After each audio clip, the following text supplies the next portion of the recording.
Hermanos, ahí en sus folletos debían tener dos hojas y vamos a hacer un pequeño repaso de lo que ya habíamos estudiado la semana pasada. El tema que estamos estudiando es la amartiología. Y ahí está en el encabezado. Y esta palabra significa estudio del pecado o la doctrina del pecado.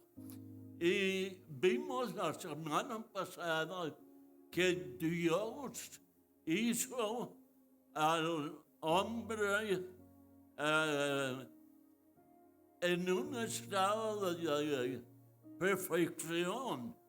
Ahí en sus apuntes aparece Génesis 1, 27 al 31, unos trocitos de los versículos, y dice: después de haber hecho la creación, después de haber hecho al hombre, dijo, y vio Dios que todo lo que había hecho, y he aquí que era bueno en gran manera.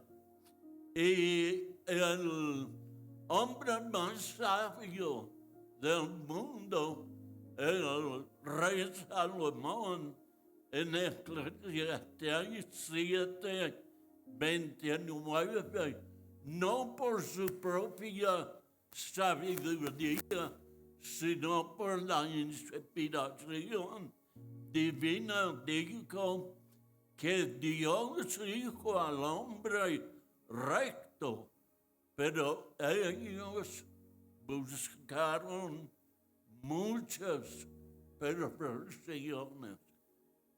Y luego en Eclesiastés 7:20 enfatiza de que el hombre es pecador. Dice, no hay hombre justo que nunca peque. Y luego en Jeremías 17:9 dice, engañoso es el corazón. Y no habla de la bombita que estaba, o sea, que está bombeando la sangre, sino la mentalidad del hombre es engañoso y perverso, dice, sobre todas las cosas. Y en Marcos 7:21, del corazón del hombre, de adentro salen los malos pensamientos, adulterio, fornicaciones, etc. Y en Romanos capítulo 3, versos 10 al 18, habla de la pecaminosidad del hombre, y en el verso 22b y 23 dice, porque no hay diferencia. Y enfatizamos, hermanos, de que todos somos iguales. Dios no está viendo si tenemos dinero, si no tenemos dinero, si tenemos preparación o si no tuvimos oportunidad de prepararnos, Él no está viendo la escala social en la cual pertenecemos. Él está viendo el corazón del hombre y dice, porque no hay diferencia, por cuanto todos pecaron y están destituidos de la gloria de Dios.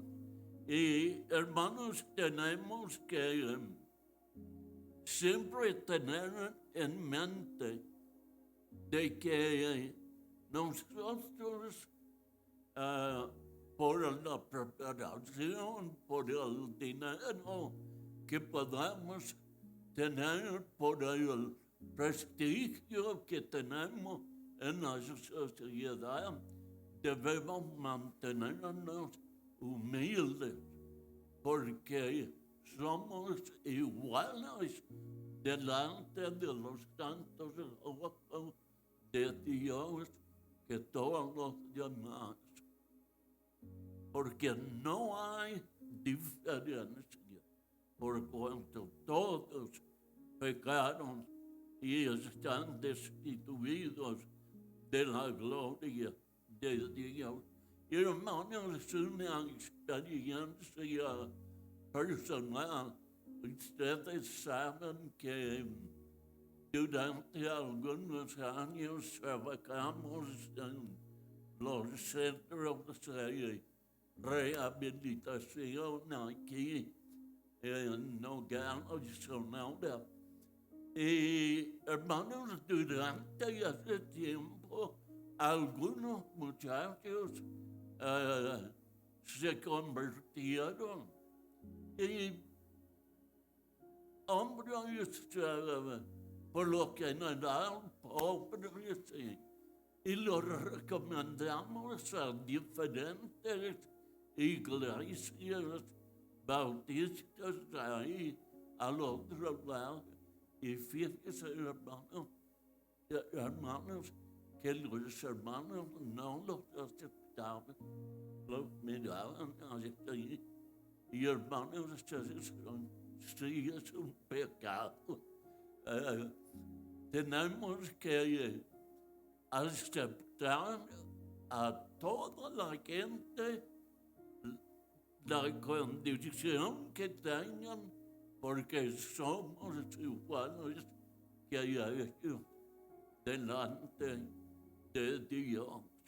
Y luego, en 2 Timoteo, y creo que hasta aquí, y hagamos la semana pasada, pero en 2 Timoteo 3, del 1 al 6, y en el 13 dice, y aquí tengo una concentración de lo que dice, pero dice que los malos hombres y los engañadores irán de mal en peor. El pecado no se estanca, siempre se está moviendo del mal en peor. Tenemos que tener mucho cuidado de arreglar cuentas con Dios cuando nos damos cuenta que hemos pecado. En la provincia de Misiones, en la República de Argentina, en los bosques, hay una plantita muy insignificante que se llama la higuera del monte. Y por lo general empieza a crecer al lado del tronco de un pino alto, grande, verdoso. Pero a la medida que va creciendo esa plantita, la higuera del monte, es una enredadera y empieza a enredar el árbol hasta que tapa el sol y el pino grandotote, en comparación con la plantita, pues se seca. Y hermanos, así es el pecado con nosotros. Empieza una mentirita blanca y luego se cambia en una mentirita negra. Y luego en una mentirota grandotota y otros pecados que nos van enredando. Tenemos que tener mucho cuidado. Y como nos digo, el pecado no se sanca, empieza a crecer. La única manera de detenerla es arrepentirse, confesarlo al Señor y pide que el Señor con su sangre quita nuestro pecado. Y luego, en el libro de Apocalipsis, capítulo 12 y el verso 12, dice que el diablo sabe que le queda poco tiempo. Hermanos, mientras que nos acercamos al fin, como estuvimos estudiando en la escatología, el diablo sabe que le queda poco tiempo. El diablo sabe bien que Cristo es el vencedor y él en su mente pervertida, él piensa que a pesar de lo que sabe, puede lograr la victoria contra Cristo. Y ellos saben que las cosas se van de mal en peor. Ellos saben que cuando ya la maldad está en su apogeo, como en los tiempos de Noé, Dios va a intervenir. Y como sabe que le queda poco tiempo, con más ganas, él y sus demonios están trabajando más que nunca. Así que, hermanos, estamos viendo que mientras va avanzando el tiempo, más pecado, más perversión, más iniquidad estamos viendo en el mundo.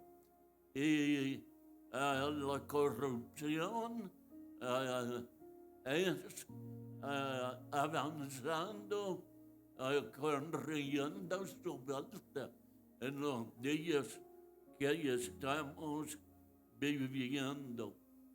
Y, hermanos, no quiero adelantarme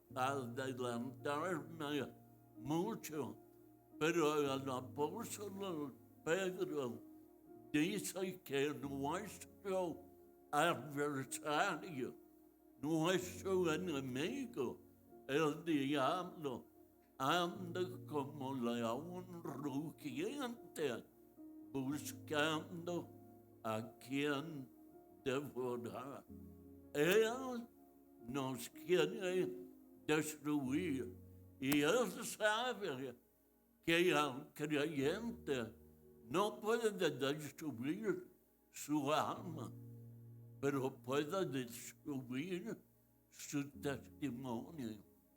Y tenemos que tener mucho cuidado con nuestra manera de vivir para no ser piedra de tropiezo para la misma gente que estamos tratando de ganar.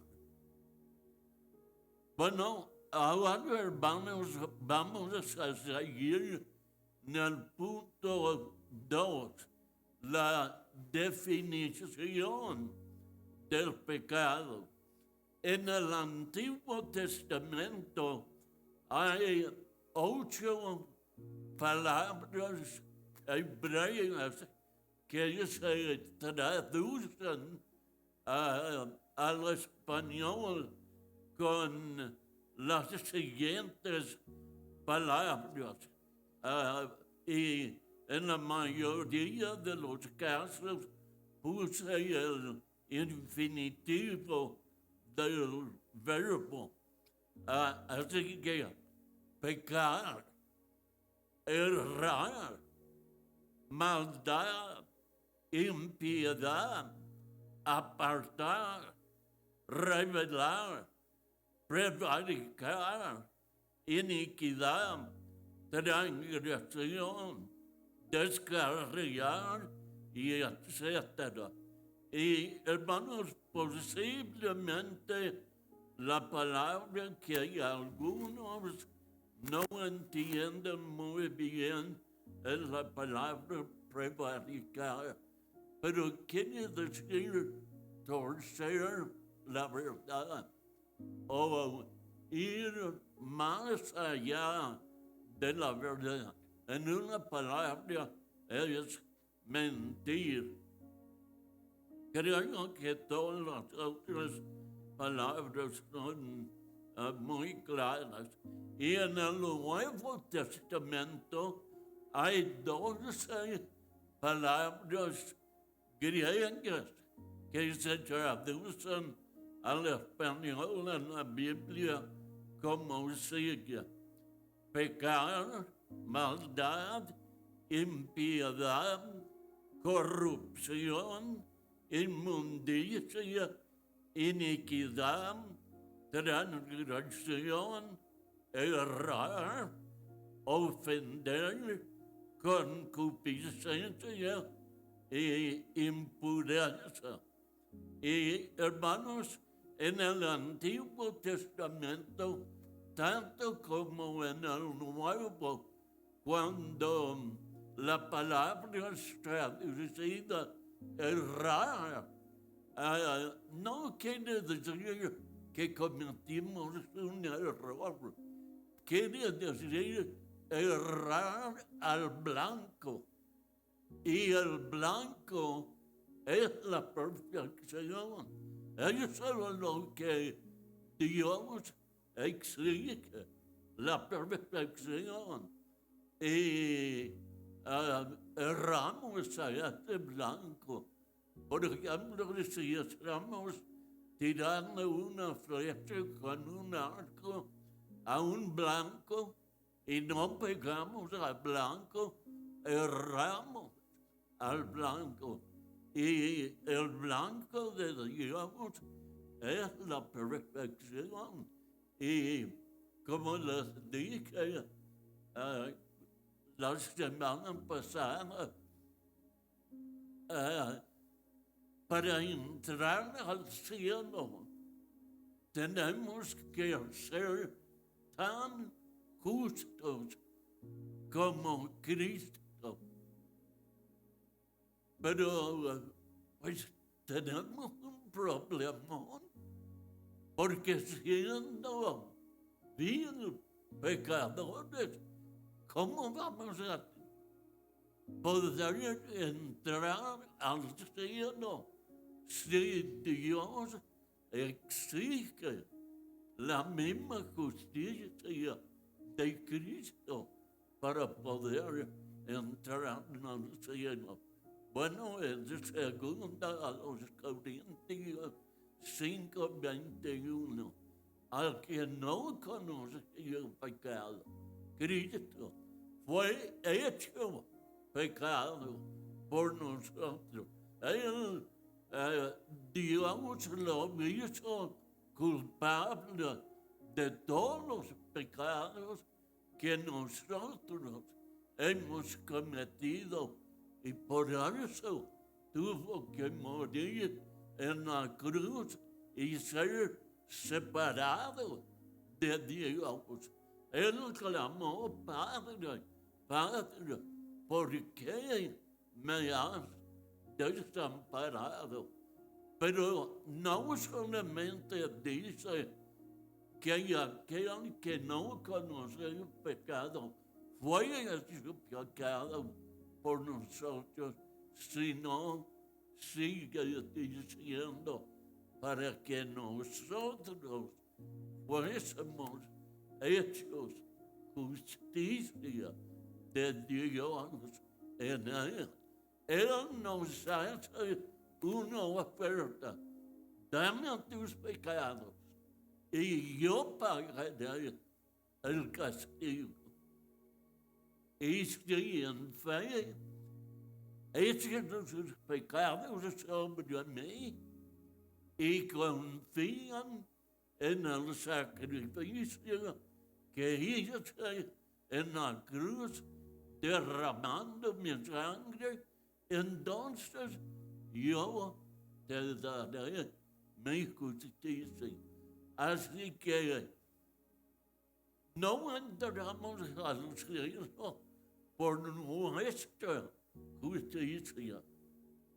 Como dice el profeta Isaías, es como trapo de inmundicia. Entramos al cielo por la justicia de Cristo. Y, hermanos, seguiremos viendo la definición más sencilla del pecado. Hemos mencionado aquí 21 palabras que son traducidas como violación de la ley de Dios en ambos testamentos. Pero, hermanos, en 3 palabras, el pecado es rebeldía. El hombre es un rebelde contra Dios. Y luego desobediencia. Desobedecemos los mandamientos del Señor. Y luego la incredulidad. La incredulidad es un pecado terrible. Hermanos, algunos piensan que el pecado imperdonable es la incredulidad, pero no es cierto, porque antes de conocer a Cristo, todos fuimos incrédulos y Él nos ha perdonado.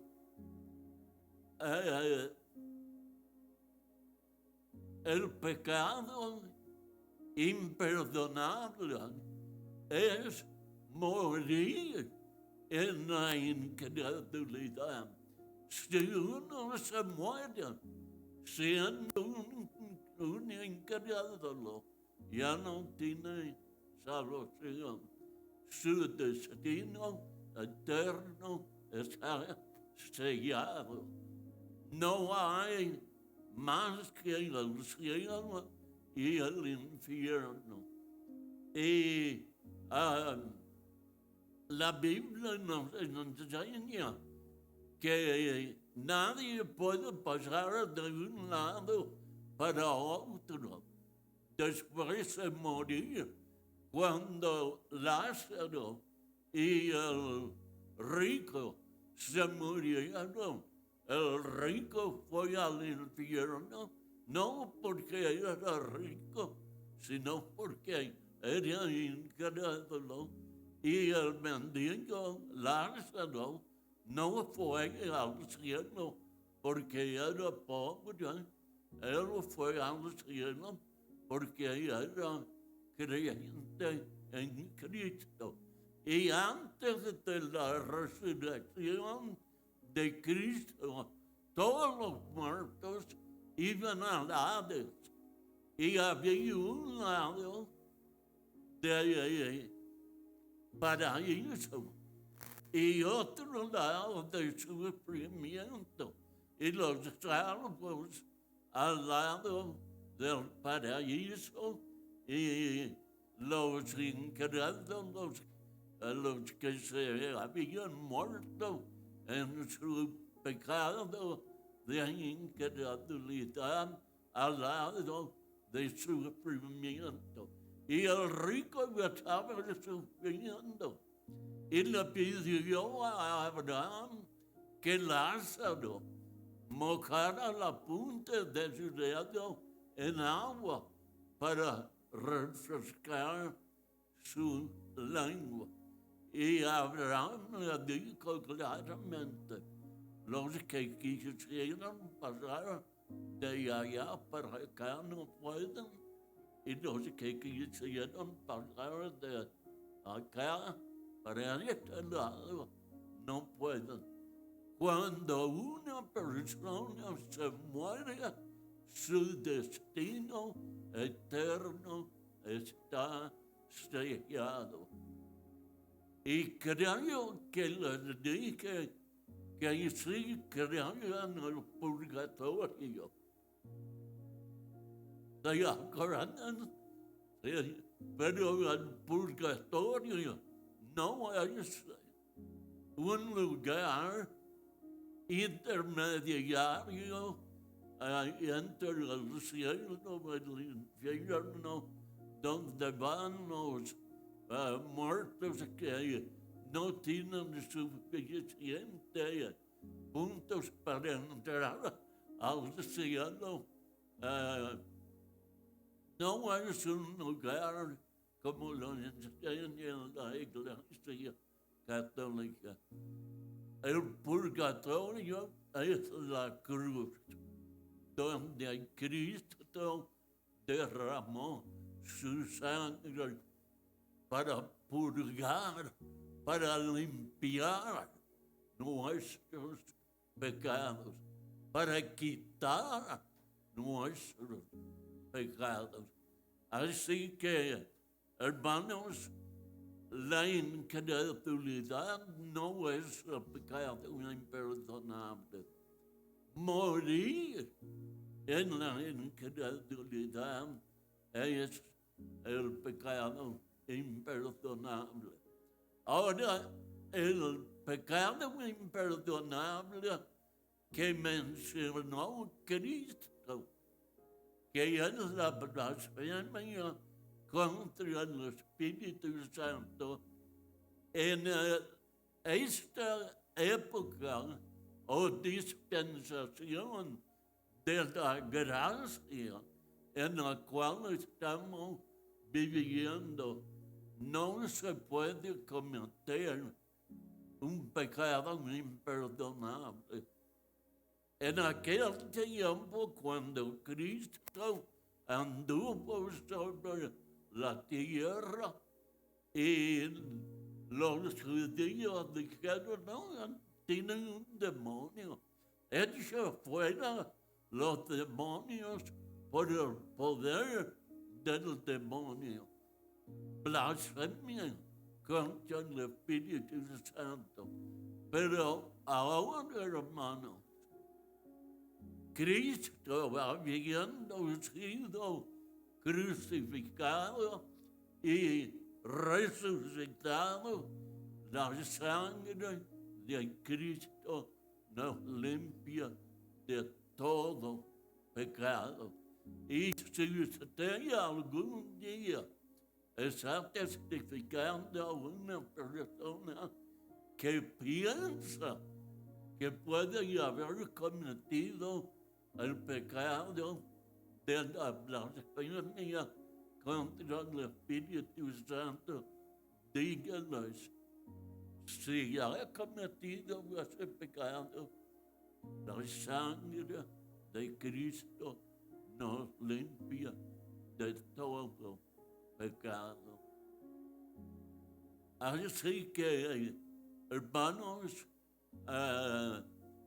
los que salen de esta vida, los que se mueren sin haber entregado a Cristo, ellos sí ya no tienen perdón, porque murieron en su incredulidad.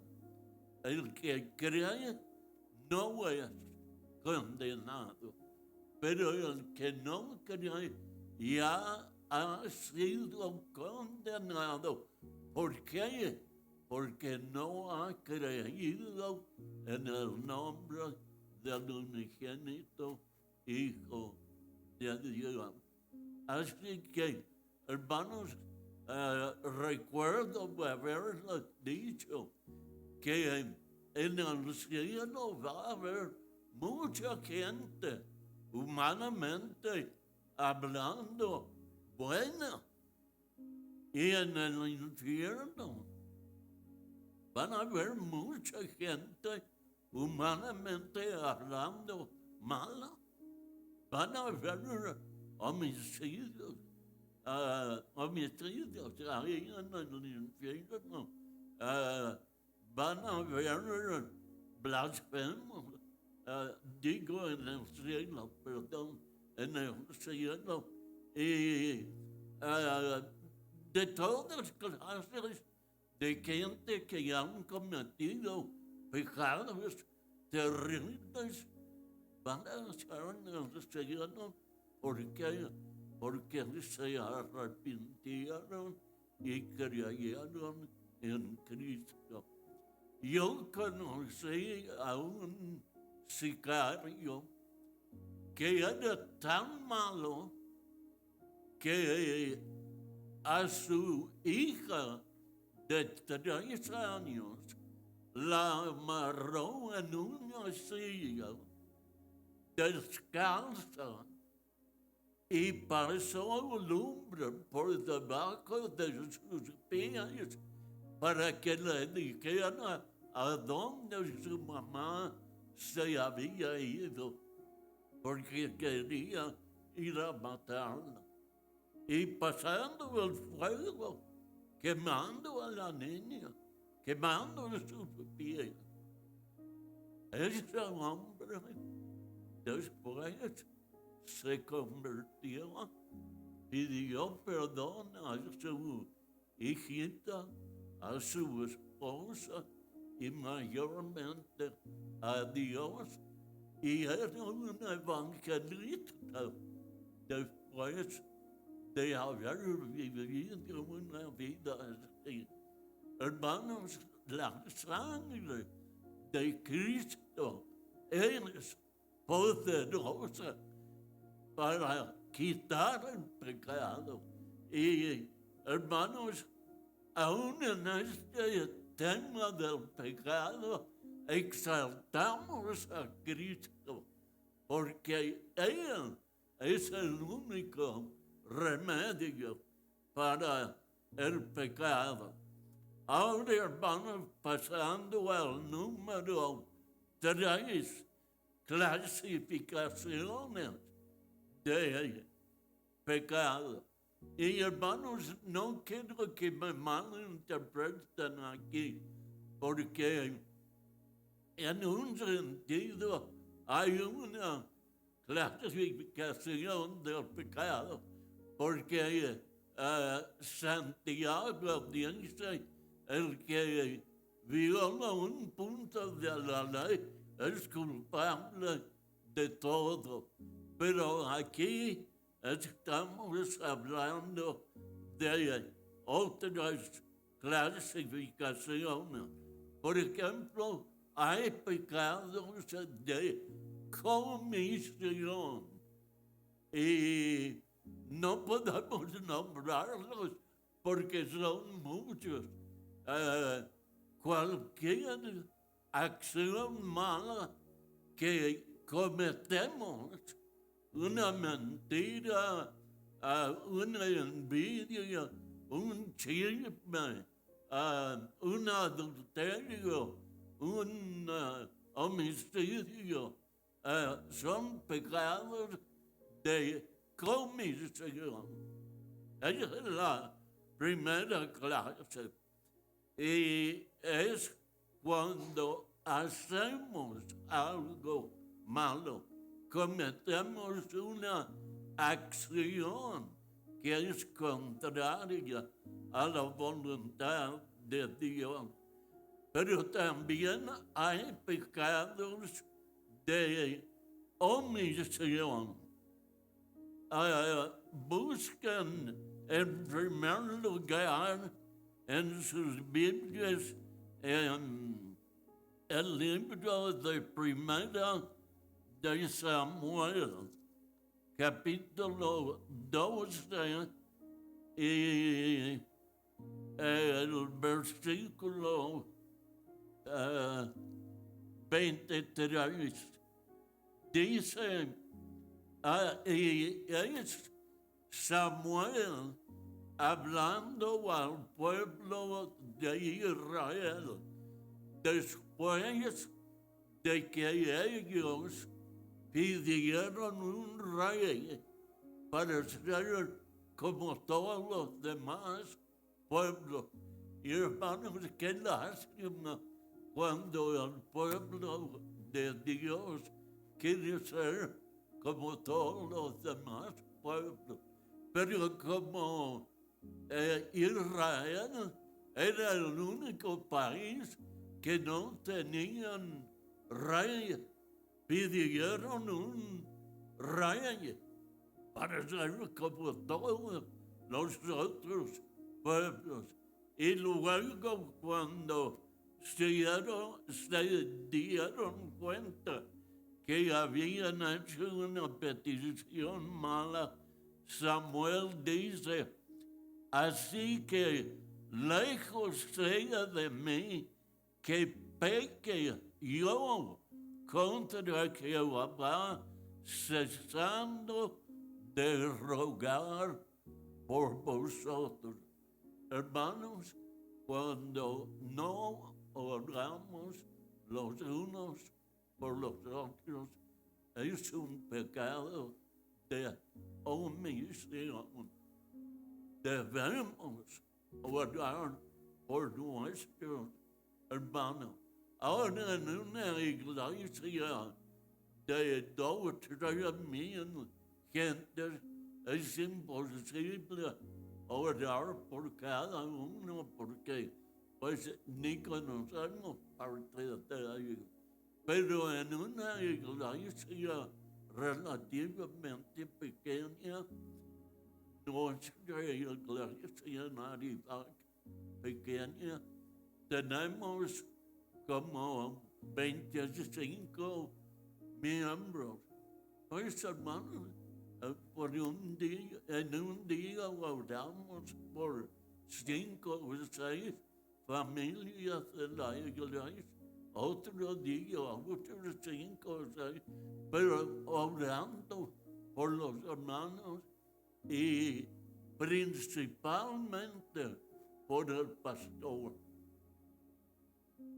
No es que el pastor esté aquí, pero habiendo sido pastor, yo sé que los hermanos dicen, ay, el pastor nunca es tentado.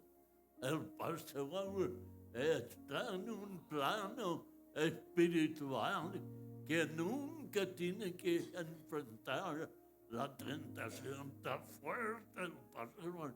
No tenemos que orar por ella. Y hermanos, los pastores son los más tentados. Les voy a decir por qué. Si el diablo tumba a un hermanito que no tiene puesto en la iglesia, que no tiene ninguna posición de la autoridad en la iglesia, él cae en un pecado y pues nadie dice nada. Pero un pastor cae, es un escandalazo, hermano. Un escandalazo. Y hermanos, tenemos que orar por nuestros pastores, porque el diablo los está atacando día tras día. Y no hay que creer que un pastor es un santito que nunca es tentado y que nunca pueda caer. Ahora, hermanos, no es pecado ser tentado. Pecado es ceder a la tentación. En un sentido, Cristo fue tentado, pero sin pecado. Y hermanos, oran mucho los unos por los otros. Y sobre todo los que tienen enfermedad, los que están pasando por problemas difíciles, por situaciones duras y tristes, tenemos que apoyarnos en la oración. Así que no orando por los hermanos es un pecado de omisión. Y en el libro de Santiago, capítulo 4, y el verso 17, tenemos otra definición de pecado de omisión.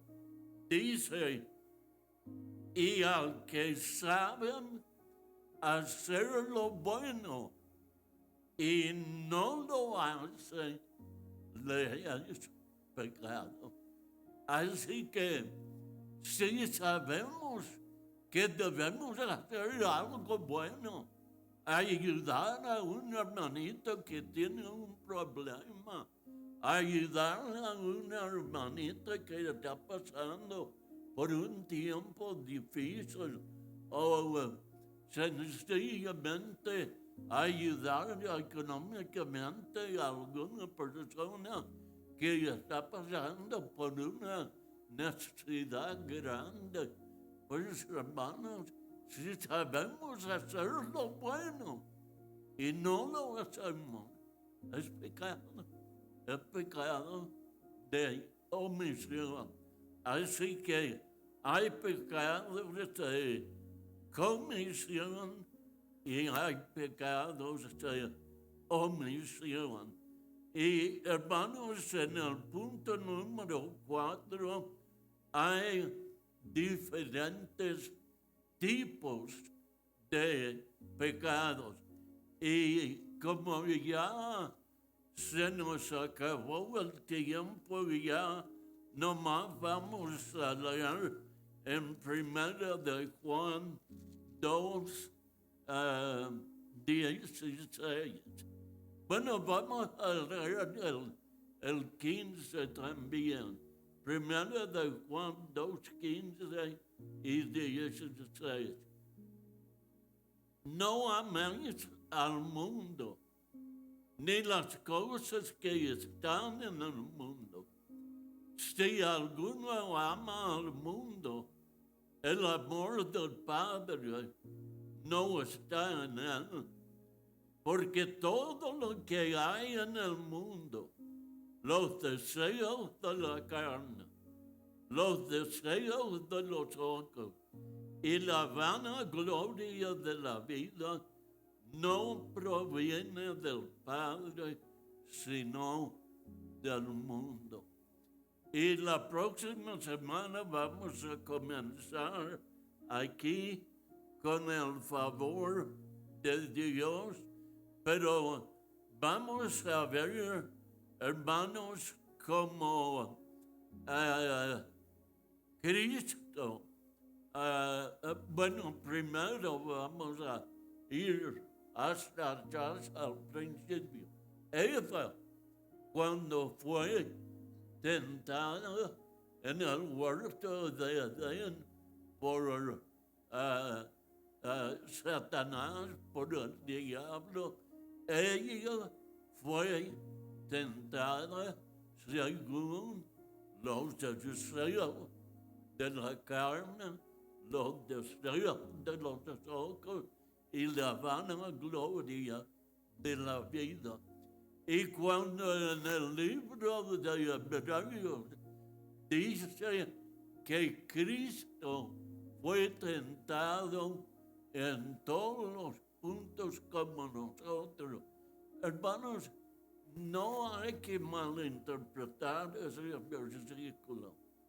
Cristo no fue tentado a fornicar, Él no fue tentado a robar, Él no fue tentado a robar, Él fue tentado en estos tres sentidos: deseos de la carne, deseos de los ojos y la vanagloria de la vida.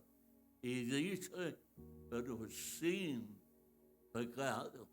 Y la próxima semana, Dios mediante, vamos a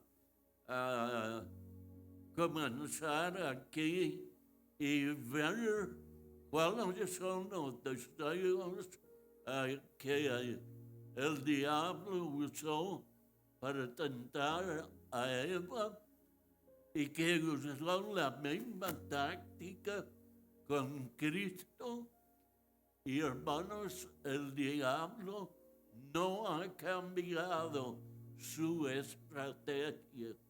Sigue usando la misma manera de tentarnos a nosotros.